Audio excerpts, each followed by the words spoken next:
नमस्कार दोस्तों, कैसे हैं आप लोग? आशा है आप लोग बहुत अच्छे होंगे और अपने जीवन में आगे बढ़ने के लिए प्रतिदिन क्या कर रहे होंगे तो प्रयास कर रहे होंगे। तो फ्रेंड्स, आज हम लोग बात करने जा रहे हैं जो सोशल मीडिया पर एक वीडियो वायरल हुआ था जिसमें जो इंजीनियर थे वो सुसाइड किए हुए थे। तो फ्रेंड्स, मैं आपसे कहना चाहूँगा कि ऐसे डेली तो हम लोग को घटनाएं सुनने को मिलती है, लेकिन जब आत्महत्या जैसी घटनाएं अगर देखने को मिलता है ना तो एकदम अंदर से अजीब लगता है।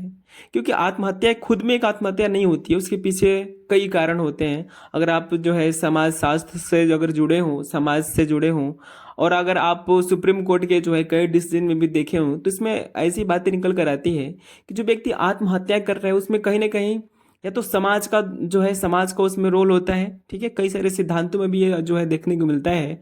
तो समाज का रोल होता है या कोई व्यक्ति उसको जो है अत्यंत जो है परेशान जो है कर रहा होता है। तो फ्रेंड, इसी श्रेणी में जो हम इसकी जो है पूरी की पूरी जानने की कोशिश करेंगे कि इसका जो हर एक जो पॉइंट ऑफ व्यू होता है उनसे उस अनुसार जो है इसको देखेंगे, इस जो है इस घटना को। तो फ्रेंड्स, आगे बने रहिए और देखिए।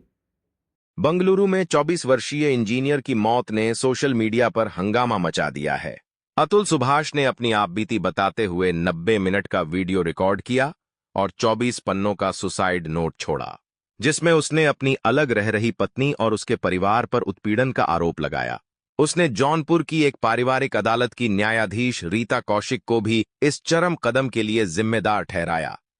नेटिजन्स ने ऑनलाइन रैली की हो, सुभाष के लिए न्याय की मांग की और एक्सेंचर से आग्रह किया, जहां उसकी पत्नी काम करती है, उसे नौकरी से निकाल दिया जाए। अक्षित सिंह नाम के एक व्यक्ति ने एक्सेंचर को एक्स, जिसे पहले ट्विटर के नाम से जाना जाता था, पर टैग करते हुए लिखा, प्रिय एक्सेंचर, अतुल सुभाष के हत्यारे को निकालने के लिए आपके पास 24 घंटे हैं। आपका समय अब शुरू होता है।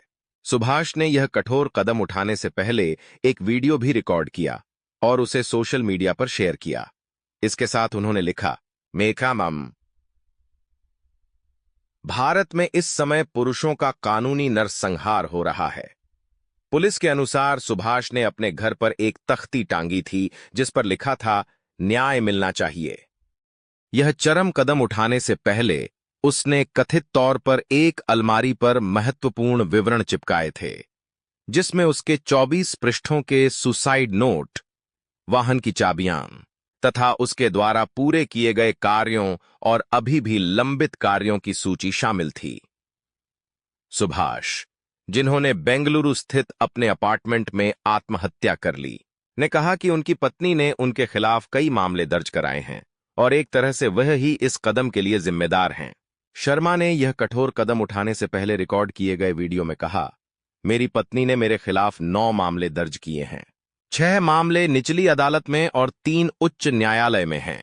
उन्होंने बताया कि 2022 में उनके पान थी, उनके माता पिता और उनके भाई के खिलाफ दर्ज किए गए मामलों में से एक में हत्या, दहेज उत्पीड़न और अप्राकृतिक यौन संबंध जैसे आरोप शामिल हैं।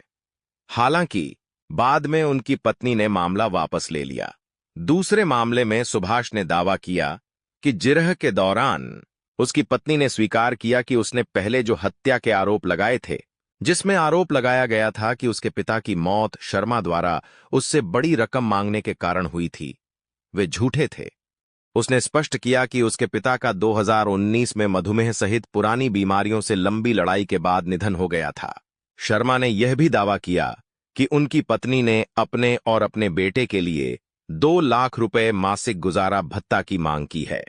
शर्मा के अनुसार उनकी पत्नी ने शुरू में उनके खिलाफ घरेलू हिंसा का मामला दर्ज कराया था, जिसे बाद में उन्होंने वापस ले लिया।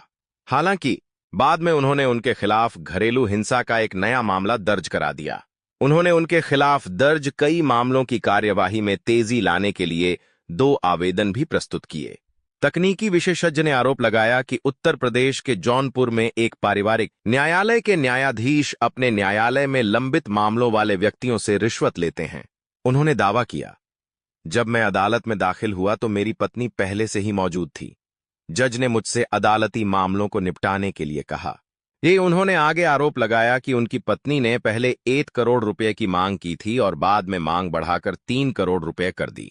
जब उन्होंने जज को बताया कि उनकी पत्नी ने उनके और उनके परिवार के खिलाफ झूठे मामले दर्ज कराए हैं, तो उन्होंने कथित तौर पर उनकी चिंताओं को यह कहते हुए खारिज कर दिया, तो क्या हुआ, वह आपकी पत्नी है और यह आम बात है। शर्मा ने आगे आरोप लगाया कि जब उन्होंने अदालत में कहा कि हजारों लोग अपने खिलाफ दर्ज झूठे मामलों के कारण आत्महत्या कर लेते हैं, तो उनकी पत्नी ने कहा, आप भी ऐसा क्यों नहीं करते? और जवाब में न्यायाधीश हंस पड़े। शर्मा ने न्यायाधीश पर मामला निपटाने के लिए उनसे 5 लाख रुपए की रिश्वत मांगने का आरोप लगाया।